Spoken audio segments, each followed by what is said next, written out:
Trick बताऊंगा जो आप पहले नहीं जानते होगा। तो चलिए वीडियो शुरू करते हैं।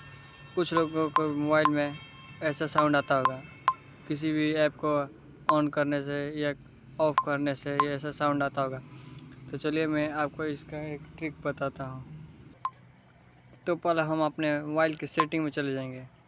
मोबाइल की सेटिंग में जाने के बाद ऊपर में साउंड मैंने पहले से सर्च कर रखा है, आप पहले साउंड सर्च कर लीजिएगा।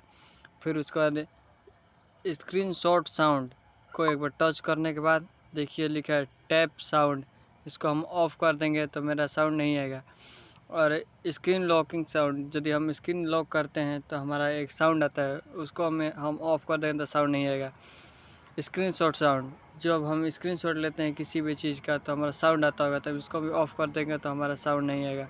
डिलीट साउंड, हम किसी भी ऐप या फ़ोटो डिलीट करते हैं तो साउंड आता होगा, तो हम इसको एक बार ऑफ़ कर दें तो ऑफ़ हो जाएगा। तो ओके दोस्तों, आपको ये ट्रिक कैसा लगा आप हमको ज़रूर कमेंट सेक्शन में बताएं। Thank you.